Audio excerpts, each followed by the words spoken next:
Thanks for joining us for another Smart Driving Cars podcast.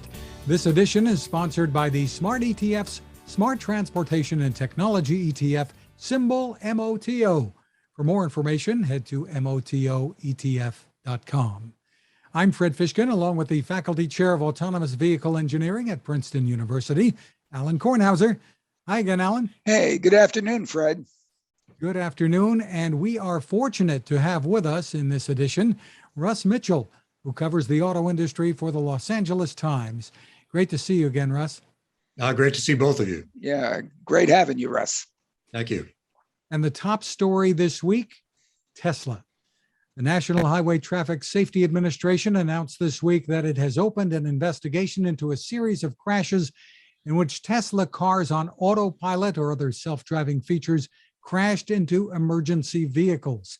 Russ, this is an issue you've been talking about, we've been talking about, and so have others, really for some time. Right. Yeah, the investigation involves 11 crashes into police cars and fire trucks mainly, and I think that there was some state's Department of Transportation vehicle in there, so you can't just say fire trucks and police cars. But 11 of those with 17 injuries and 1 death. And they're looking into that to find out what they can learn about, chiefly, according to their statements, driver monitoring systems and autopilot performance, and how much the driver themselves is responsible. These crashes involved injuries, even a fatality. This is serious stuff here. Oh, yeah, absolutely. I mean, the people who defend Tesla in these kind of matters point out that people are dying on the highways every day. This is true, but these safety technologies are being billed as a way to stop accidents or make accidents less severe, give people more warnings. They're not supposed to be the cause of accidents. So is there some commonality here that these incidents all have something in common? And that's where the breakdown is happening, that when there are emergency vehicles on the road, that for one reason or another, Autopilot isn't seeing them properly? Is that the idea? Well, apparently, I confess I've looked at a few of these crashes in detail. I haven't looked at all of them in detail. The investigation, of course, is going to do that. At least one of these was studied by the National Transportation Safety Board.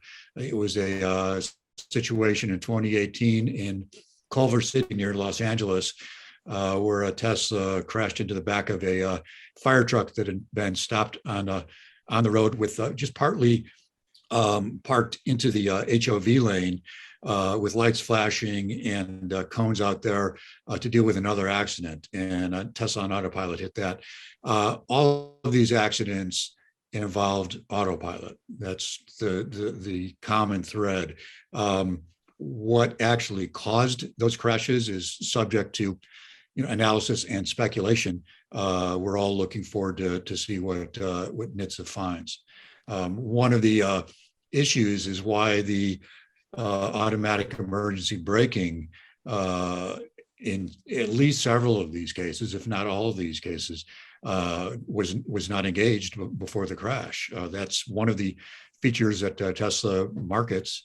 And in the Culver City crash, for instance, the one I'm most familiar with, there was no braking. Autopilot or did not brake.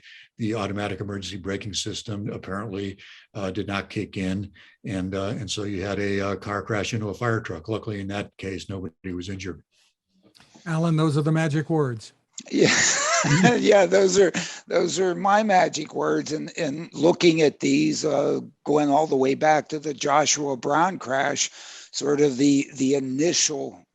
I don't know if it was the initial, but the first sort of broadly publicized Tesla crash, in which Joshua Brown is a happy camper using his Tesla is a real fan of Autopilot of the Tesla, and is, I don't know, he's going from his sister's place to who knows where, whatever, in Florida on a calm afternoon, beautiful day, 4-lane divided highway, and all of a sudden gets decapitated.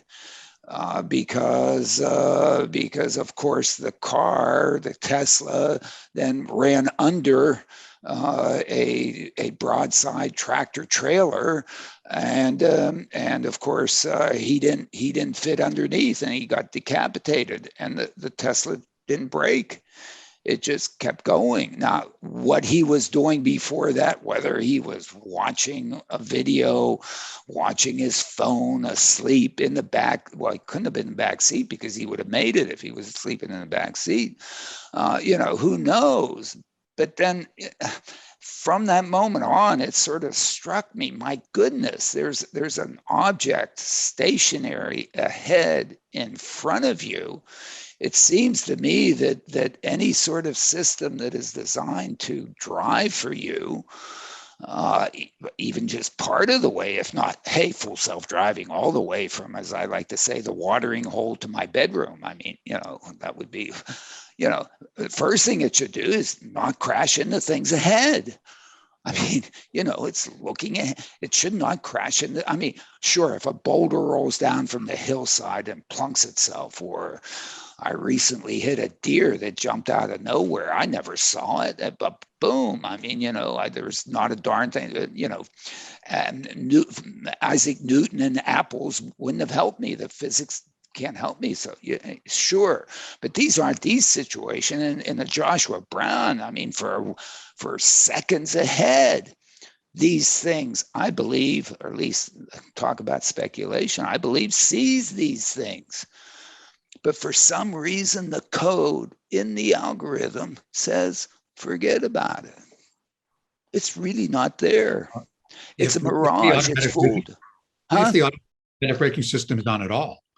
Well, my understanding of the automated emergency braking systems is that those things are supposed to be on all the time.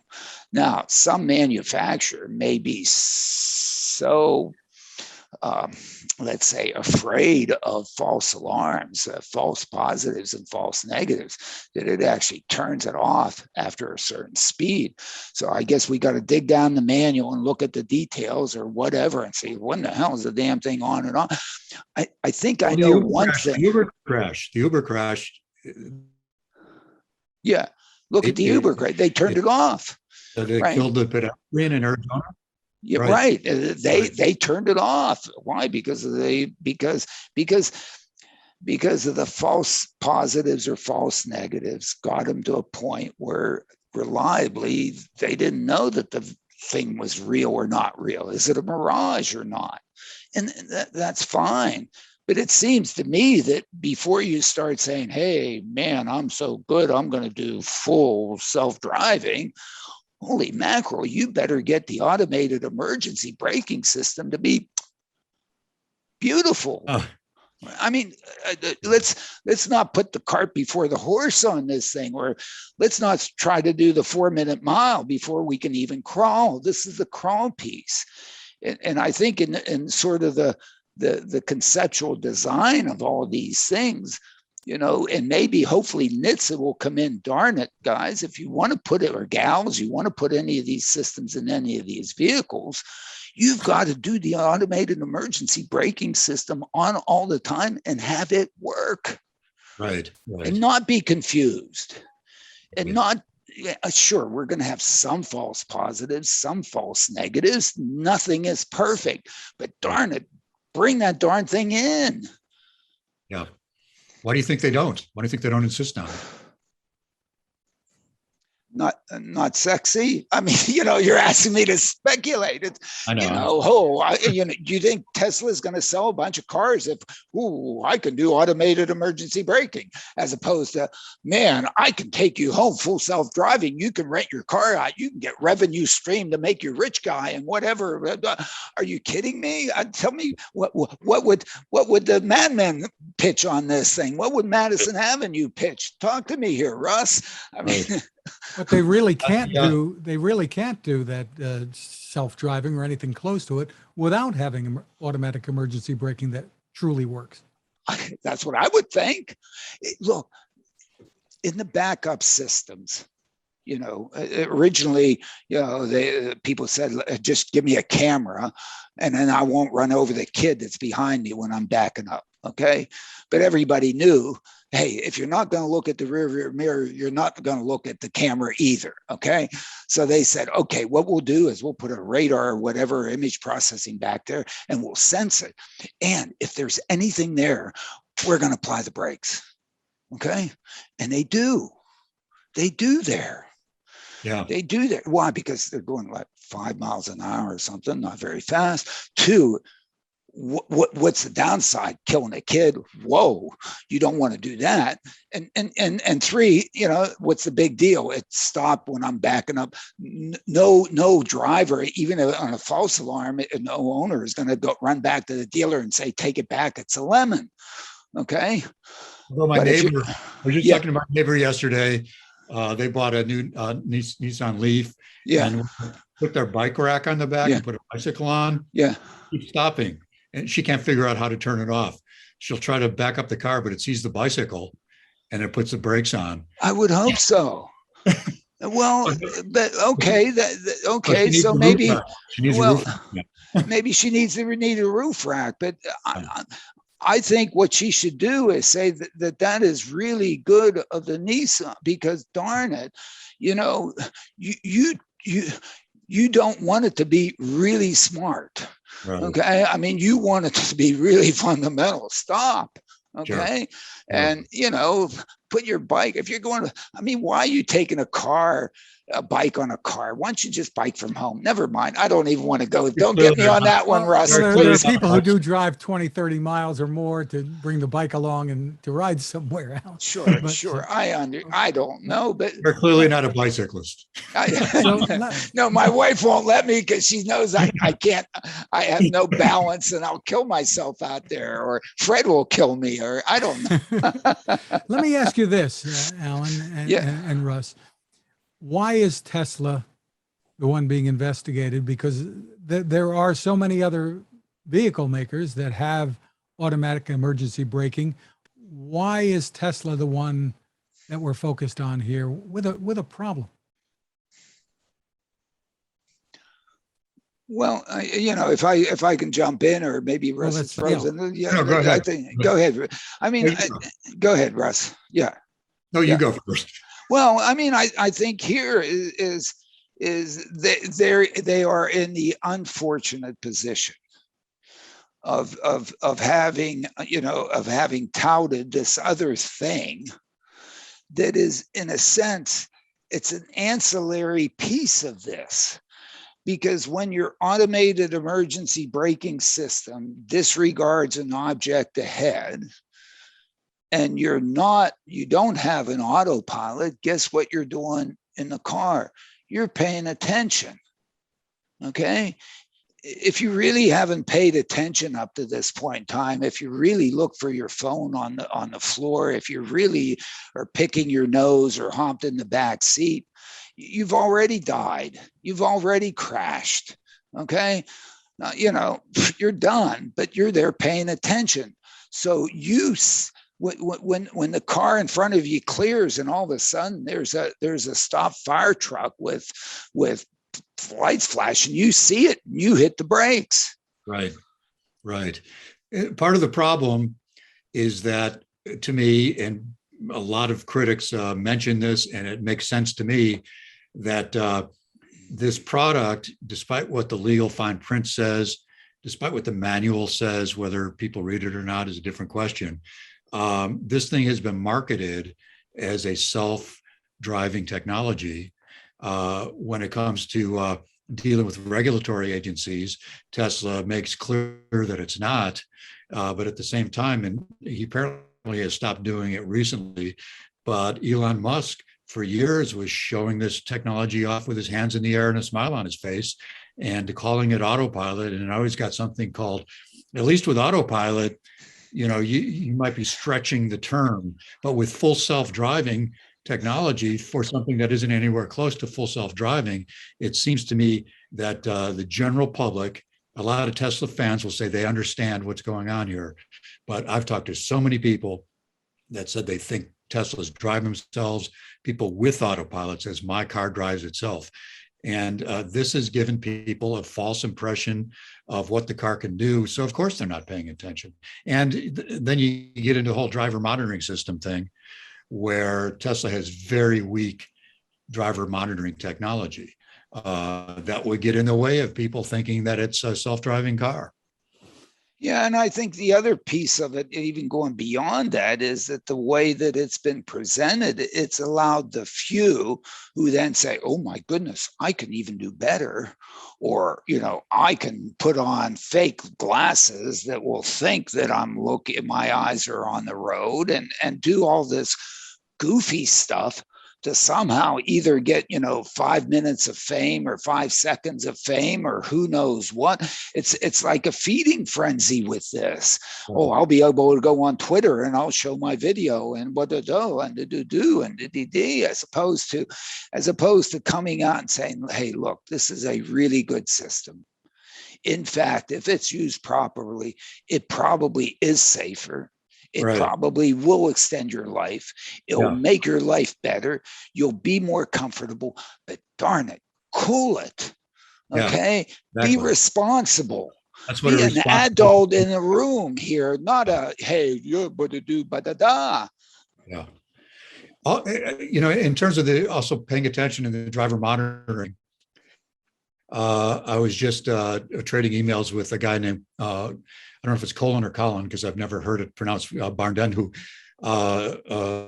works for Semicast Research, and to my knowledge has done more market research on driver monitoring systems than anybody.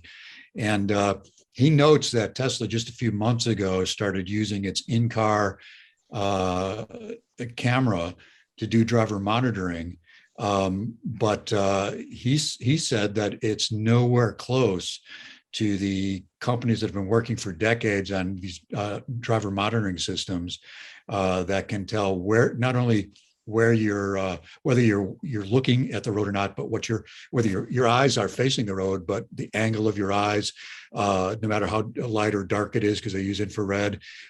Tesla's got a very crude version that he says is a science project version of driver monitoring. So there's apparently, and I invite Elon Musk or any representative of Tesla to come on your program or talk to me at the LA Times, and we can talk about this. And if this is wrong, let us know. But right now, it looks like they're, in Colin Barton's word, the driver monitoring system in a Tesla is a joke.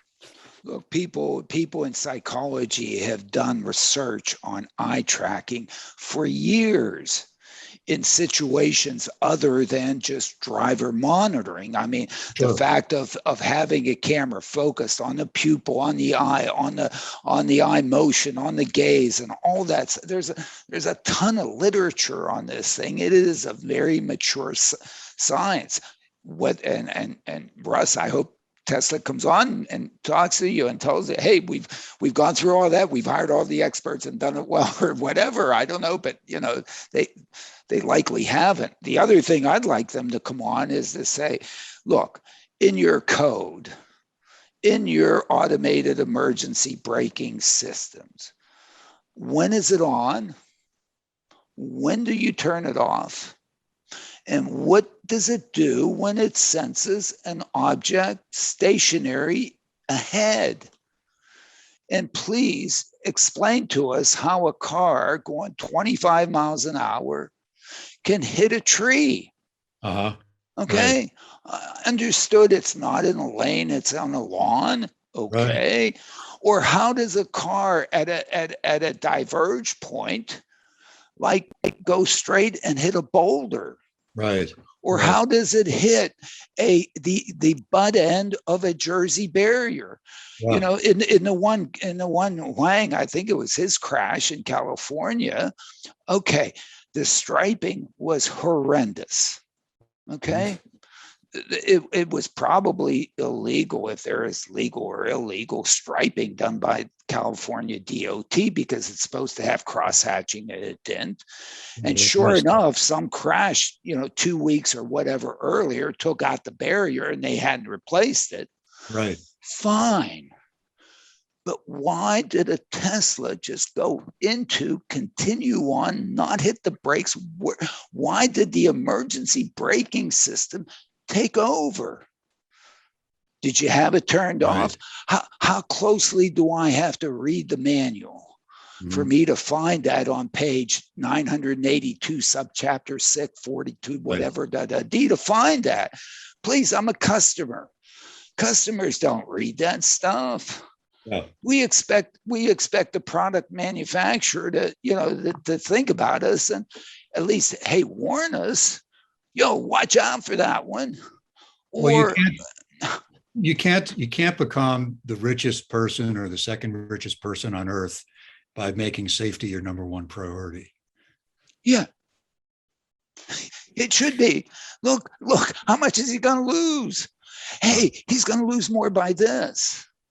I don't know. He's got to do it with one of his other companies, SpaceX. That's for sure. Well, I think with SpaceX, he's really concerned about it, and that's good. But why not with this? Why does he have to oversell it?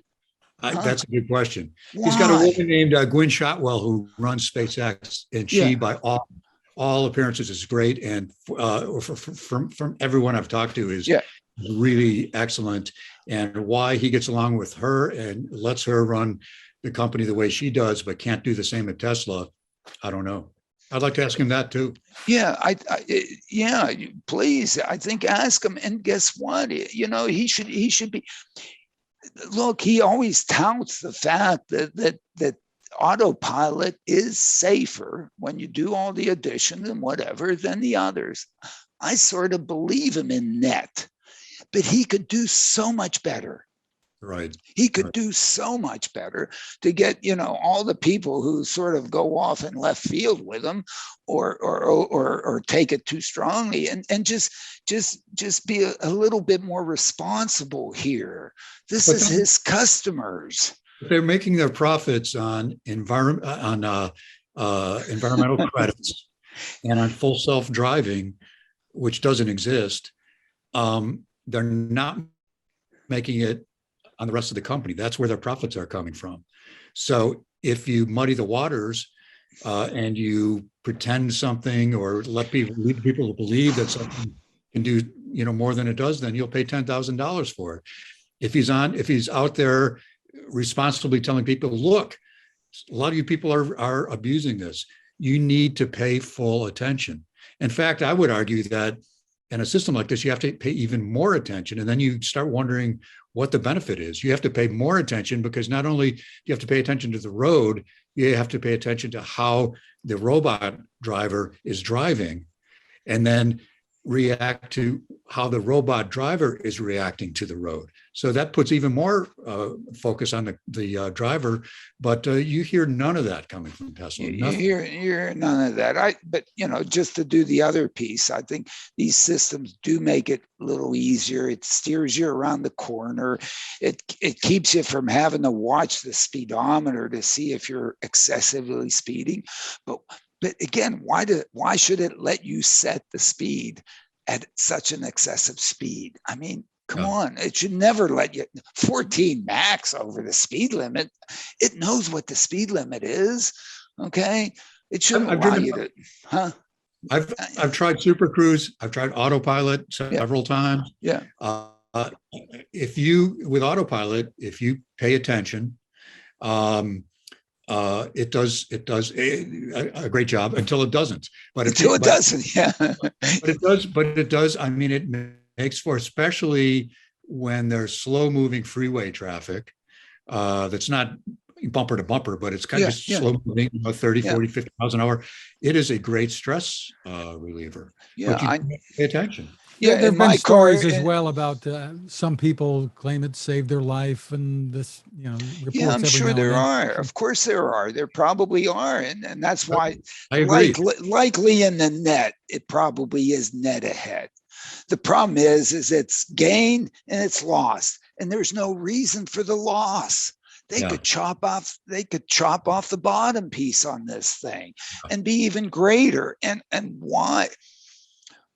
And all they have to do to me is go back to the automated emergency braking system, make that work. Make sure that you don't have false positives and false negatives. Make sure that indeed you can pass under, over, to the left or to the right of an object that's ahead. It has nothing to do with whether or not it's flashing or not. I think that's a red herring. Yeah. Of course it saw those things, just like Uber saw Elaine Herzberg 6 seconds before it hit her. They just weren't sure what it was, didn't think it was, restarted, threw it away, boom, bam. By the time it's too late. And if you get yourself into a situation in which, oh my goodness, things may go south, why wait until 1.6 seconds before collision to execute the automated emergency braking system? Strap yourself down, close the window, make sure the engine doesn't come through your legs, throw everything, screech, cool it, tap the brakes, slow down. Yeah. Okay. Check it out. Give yourself, take a breath. Okay. Give yourself a chance. And if the driver says, "Oh my goodness, I'm not a very good driver. I just drove from Maine to Princeton. I mean, George Washington Bridge and everything. I mean, talk about total hell. How many times was I yelling and screaming at the other stupid drivers around me and then thought I saw something and hit something and whatever, and it happens. Okay. And just because maybe an autopilot, an automated does a little bit of that, don't get all upset about that. It's just trying to save your life. Yeah. Okay. Damn it. And it should err on the side of saving your life. Shouldn't it? I mean, what do we want to do? All die, Russ? Talk to me here. I am a big proponent of these technologies. Absolutely. And it's a shame we're down this road with all this, thrown in. You're bad. Come on, Elon, cool it, turn around, be a little bit more respectful, and be a little bit more humble on this whole thing. He's going to have what's tomorrow, technology or AI technology day or something at Tesla. What's he going to tell us?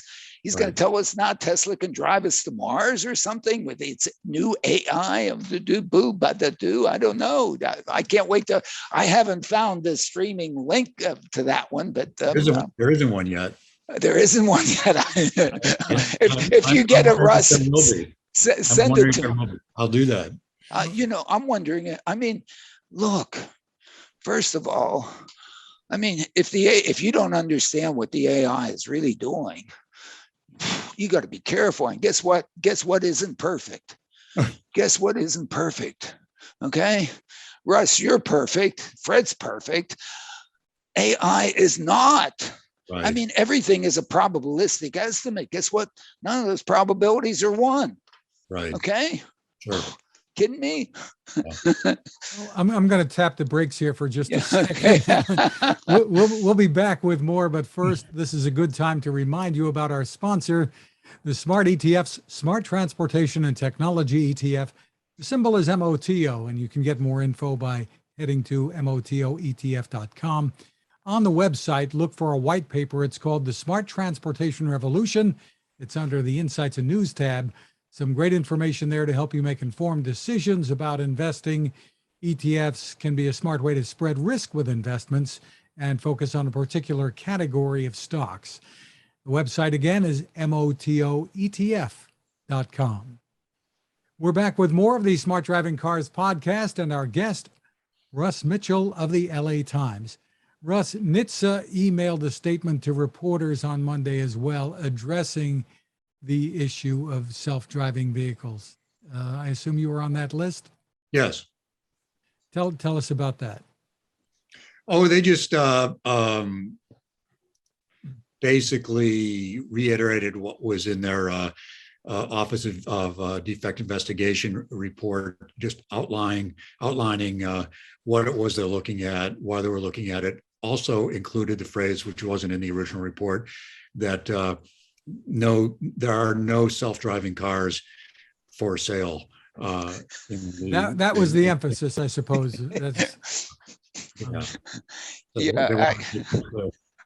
When do you think the first really full driving car will be for sale? Do you have any guess, Russ? I think it's going to be, well, for sale. I think they're going to be cars that operate in restricted operational domains before too long. But in terms of general level 5, even level 4 cars for sale to the average human being, it's going to be many years. Well, the question I would like people to ask is that when do you think you'll be? Could be decades.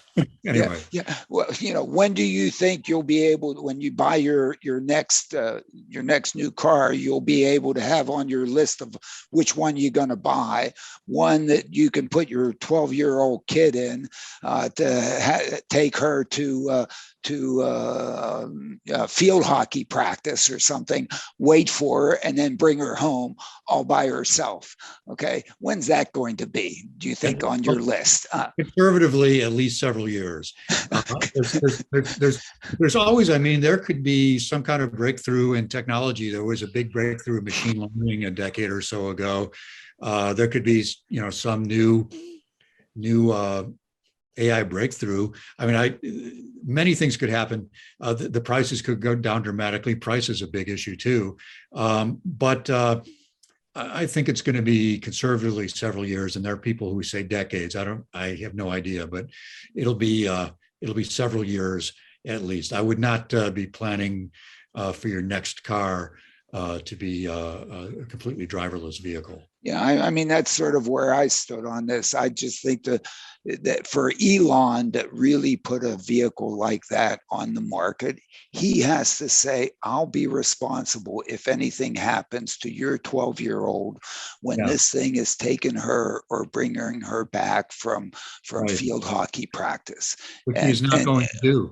Okay, so therefore it won't be on the market. No. Okay. Exactly. That means he'll never bring that on the market, because until he's willing to say, this is so good, this is so unlikely, it's on me. Right. Okay. I've looked at this.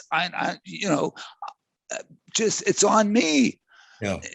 To me, that's what it's going to take to put that on the market. Huh? Pardon me? Today, there's two senators, Richard Blumenthal and Edward Markey, calling on the Federal Trade Commission to investigate whether Tesla has misled consumers by marketing full self-driving. And the California DMV has also been looking at that, right? Yeah, sure. But, madmen have oversold cars out of Madison Avenue, since Henry Ford. Okay, so you can't drive up the Great Wall. Can I really take my Jeep down some river bank on some whatever, and through snow that's this deep and whatever, and and all this stuff? Car makers have always sold a dream. So in this case, Elon's gone too far. Okay, that's the problem. That's the point. In the Senate, these two senators are calling on the FTC to look into it. And California was already doing that, right, Russ? Oh, they say they are. They started they started what they call a review in mid-May. It's 3 months later. It's still under review, they tell me. I've asked for interviews to clarify what's going on there, what they're looking at, when the thing might be complete, talk about the fact that their own regulations say that it's against their rules to sell autonomous vehicles that aren't autonomous, or to claim that they're autonomous and sell them, and have that not be the case. And they don't want to talk about it. So I question, and I'm happy to have somebody from the California DMV set me straight, but I question just how serious this review really is. In terms of the FTC, that's a tough one because the penalties, I think that I saw, this is secondhand information, so take that under advisement, but I saw that if in fact they found that this was deceptive advertising, Tesla could be responsible for returning much of the $10,000 that they've charged for full self-driving back to their customers. So this would be a huge penalty for a manufacturer. And there are many people wondering, you've got this guy who's very popular in many quarters, who has done some amazing things, started an American car company from scratch. And it seems that nobody really wants to, no government regulators really want to touch him.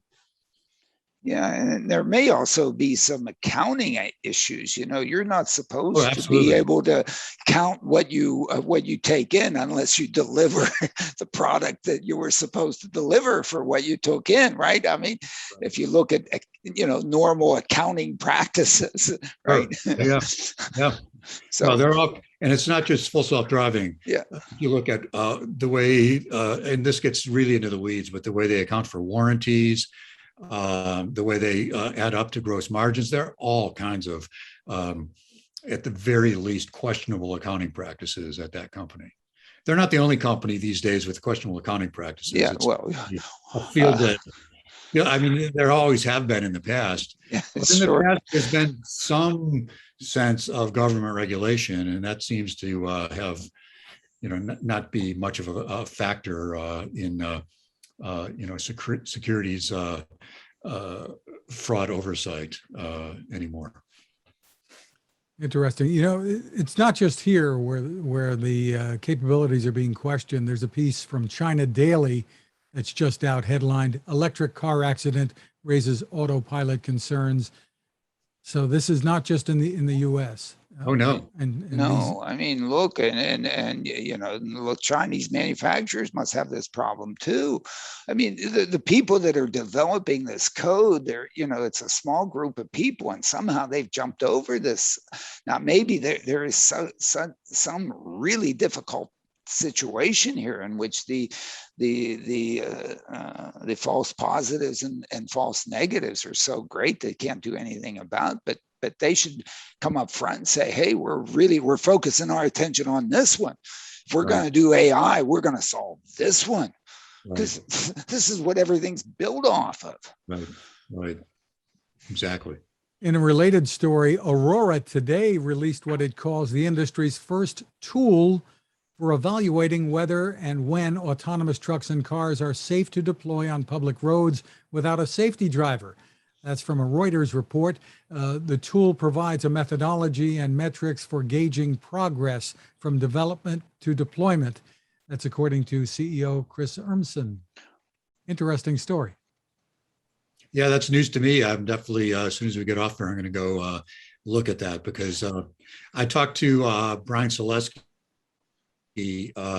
for a story I did earlier. He runs Argo AI, the Ford Motor affiliated robotaxi company, and he was saying part of the problem is there's no one safety metric that you can use to really determine the safety. It's a combination of factors that include statistics, but also include following SAE and ISO guidelines on safety. So if Aurora has come up with a much simpler way to evaluate this, I'd be very interested in learning about what it is.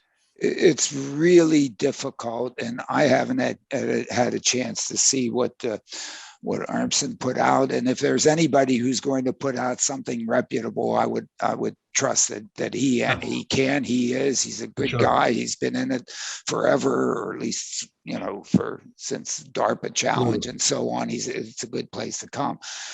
But whenever you go to do that, there are alligators all over the place, because if you go down the route that this has to be as safe as for example trains, okay, or whatever, I mean the regulations there are onerous, okay, and basically what happens there is that geez, you probably have to go out of business. I mean, you almost can't do it.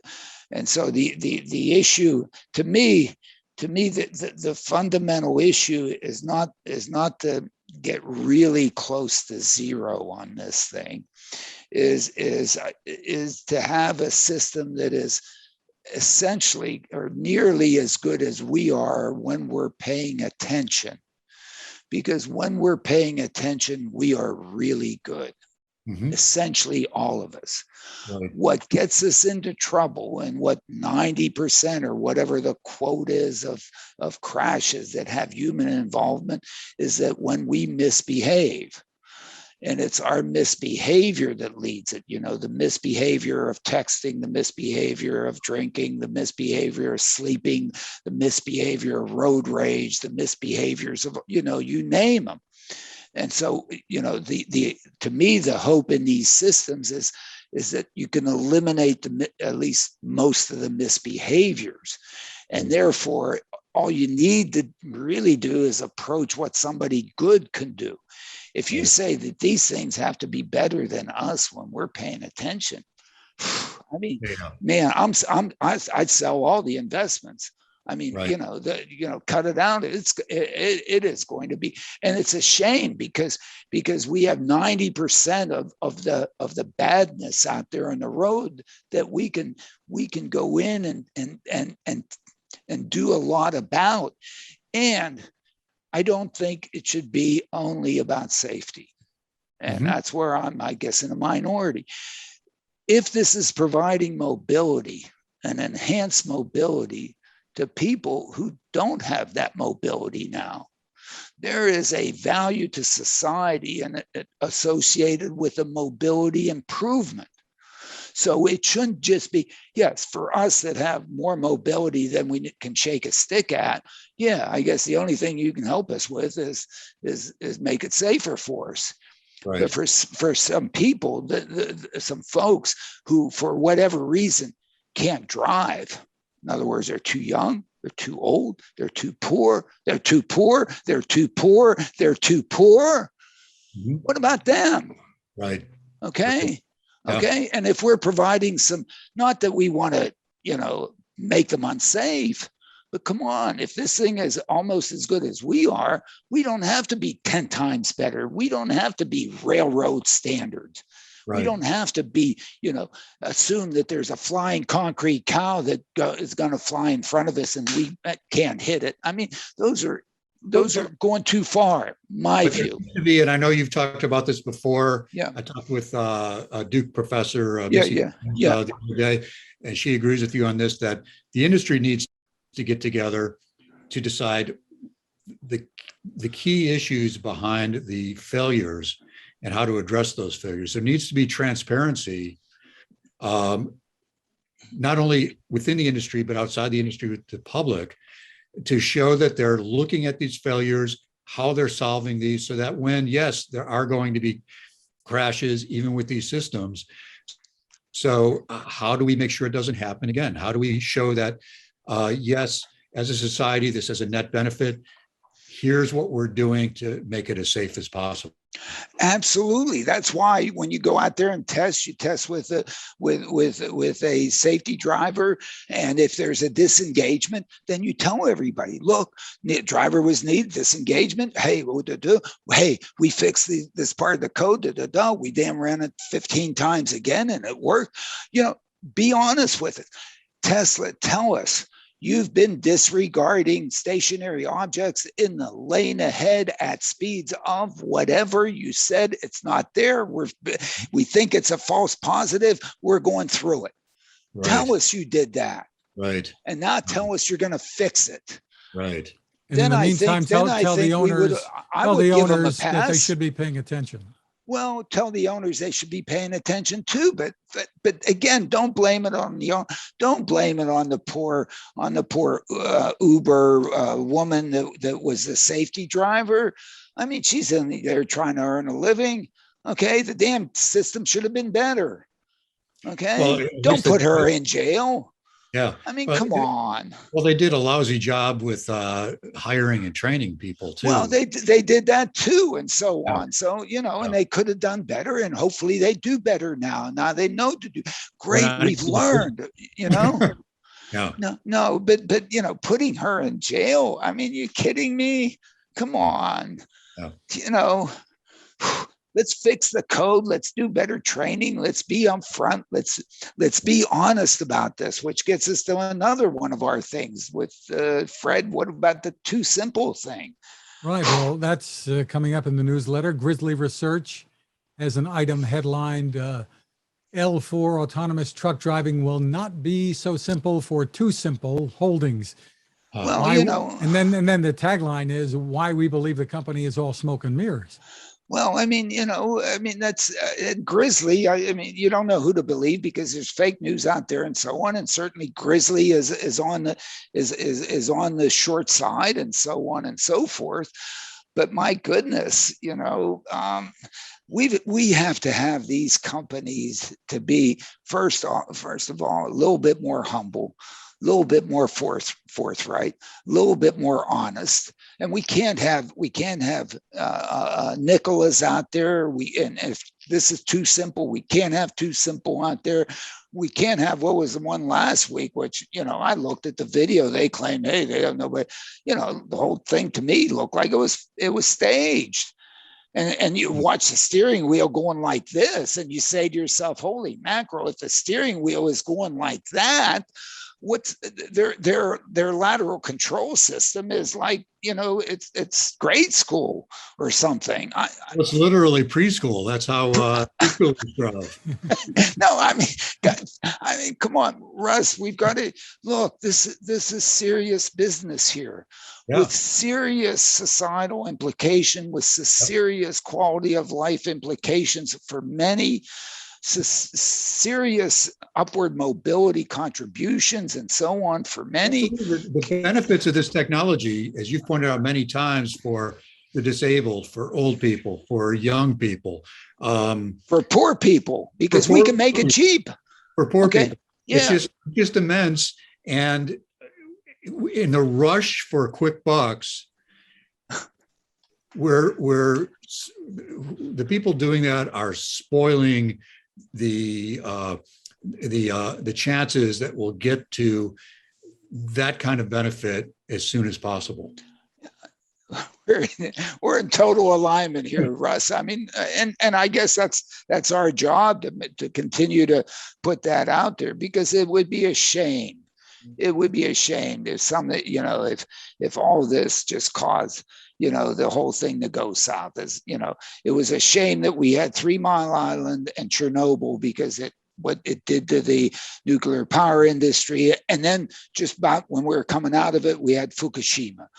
Right. I mean, to me, I think that's enormously unfortunate. Here we have this opportunity with this technology, and yeah, we had the Elaine Herzberg was bad. We have these whatever lists from Tesla, which are bad. Let's learn from this. In some sense, let's be a little bit more like Waymo. I mean, I think Waymo and so on, and Argo and GM Cruise and Urmson and so on, Aurora have been and we'll throw Zooks in there too, have been very careful, very careful, very grown up on this thing. And geez, you have some of these other guys out there, and man, you're going to ruin it. You're going to be a Fukushima. And but then we got to wait. The executives of these companies have already gotten rich on it. Too simple, Tesla. Yeah, okay, so spend some of it. What are you going to do with it? How many yachts do you want? Go to Mars. Okay, I want to go to Mars. No, I mean, I've always wanted to go to Mars. I mean, what can I tell you anyway? Well, Russ, great reporting on this, and you just highlighted again why we love having you on with us. Yeah, thanks for spending the time. And thanks, and thanks for all that you do, and And you know, you got to keep everybody straight on this. It's because there is value here, but come on, let's be grown up about this, huh? Yeah, it's good stuff. And you know, even as an objective reporter, I can say I think auto safety and giving transportation to people who don't have transportation are you know, I think that's objectively a good thing. So that's where I'm coming from. Thank you also to our sponsor, the Smart ETF's Smart Transportation and Technology ETF. The ticker symbol for the ETF is MOTO, and more information is available at motoetf.com.